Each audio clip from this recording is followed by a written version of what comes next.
So I think the important thing here is for us to make it more connected to people, make it more relevant to people, make people be feeling like they could be getting involved. Many of the councillors, for example, the councillor in my ward hasn't used any of the social media yet. No blogging, no Facebook, no Twitter, no communication through the new ways of communicating to people. No town halls in non-traditional settings, such as temples or faith groups or barber shops, and there are a lot of things that are being done innovatively by other places. Mm-hmm. We're not doing that at City Hall. So that's what I hope to change. So would that also be because of the lack of youth in City Hall? Yeah. Oh, lack of youth or lack of willingness from some of the councillors to adapt, because not all the councillors who are using all these techniques are youth. Some mm-hmm. of the councillors have felt the need, see the benefit, and then move forward. Some councillors stick to their traditional methods and are not too fond of adapting to new things. Mm-hmm. Now, you mentioned that the City Council is more downtown focused. Yeah. Toronto City Council is based in the downtown core, Toronto core, and it's not focusing much on its suburbs. Yeah. When you say that, what are some of the things that are being neglected in the suburbs? Well, take transit. Somebody who lives in Morningside Heights, and most of the job opportunities are downtown based. The person loses 3 hours traveling in transit, if they're traveling by subway or TTC. And that means, less time with their children, less parenting, and less recreational activities, and a huge impact on health. So overall, that's one thing. The second thing is, if you take a map of City of Toronto and map all the services that are being provided, you will see a concentration, a density of services in the downtown core. Etobicoke, North York, and Scarborough have been neglected, particularly Etobicoke and Scarborough.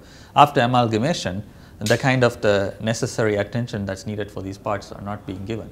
And that's why a lot of anger, you see in this municipal election, a lot of anger is there in the suburbs because of that neglect. Mm-hmm. Transit, childcare opportunities, social services, employment opportunities, you take anything. How often are people having mayoral candidates, actually mayor?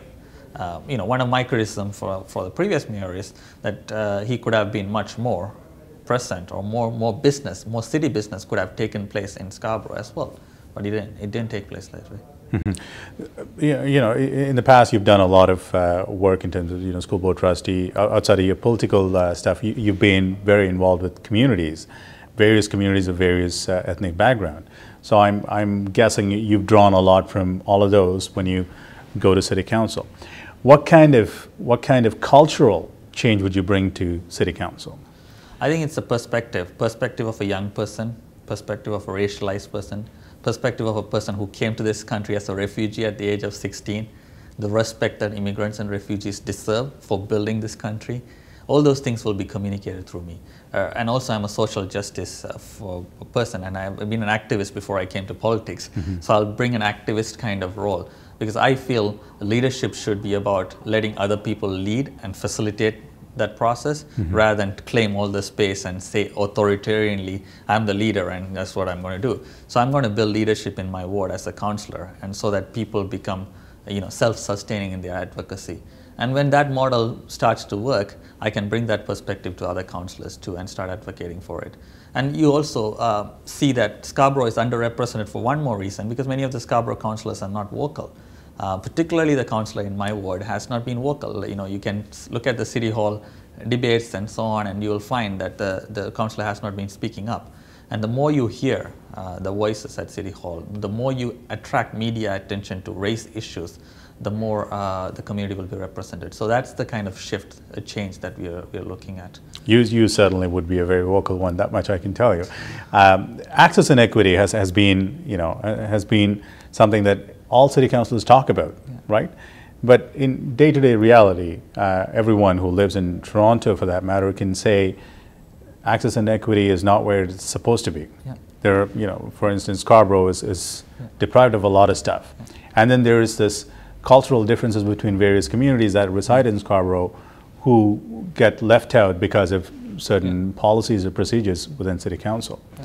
What are some of the things that you're telling your ward residents that you'll fix in terms of access and equity? Well, I think first thing is to have a dedicated focus on access and equity. There was a diversity roundtable that was there in the City of Toronto that stopped meeting for a few years back. There's not a focused attention. The access and equity plan is there, but there's no implementation plan that is concrete, that engages people. We need to first get all the councillors to understand what equity is. Right. Treating everybody the same is not the right thing to do. Treating everybody differently so that we get the same outcome at the end is equity. That means, if somebody is disadvantaged, we might have to spend more money, more energy, more time with that particular person to get to the same outcome.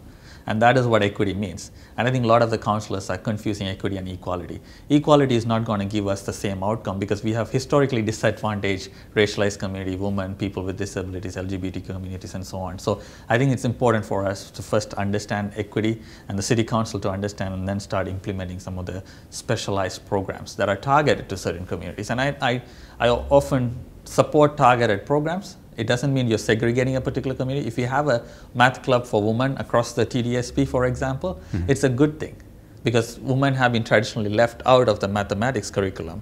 And in order to correct that, you do that. So I think that's the kind of programs that I would be advocating for. A specialized program, if the particular community is left out of, or a particular segment of the population is being left out of certain things, we need a targeted outreach, targeted program for those things. Would love to talk about more, but we're running out of time. So quickly, you're running in Ward 42. Whereabouts is Ward 42, and what's the dynamics like that? Well, it's the northeast corner of City of Toronto, so it's in Scarborough. It has Malvern is the main neighborhood in there, and Morningside Heights, which is a new neighborhood in there. Those are the two areas and then there's parts of Rougeville and parts of Whitehaven. So the whole area is a very diverse area. I think less than 10% is of Caucasian background. About 90% is considered visible minorities, and it's a very diverse area, predominantly South Asian and African Caribbean population. And what are your chances like? Our chances are good. We still need, we have about 25 days left. We still need a lot more support. We still need a lot more volunteers. Regardless of where they live, they can come and volunteer.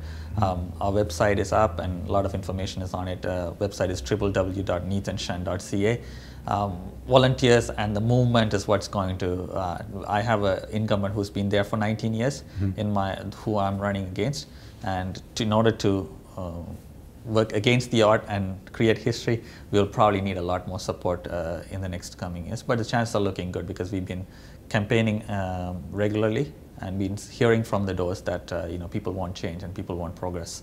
You're definitely young and fearless, and you've created a lot of momentum in the municipal election this time around. So all the best to you, and hopefully we'll sit down with you as Councillor Neethan one more time.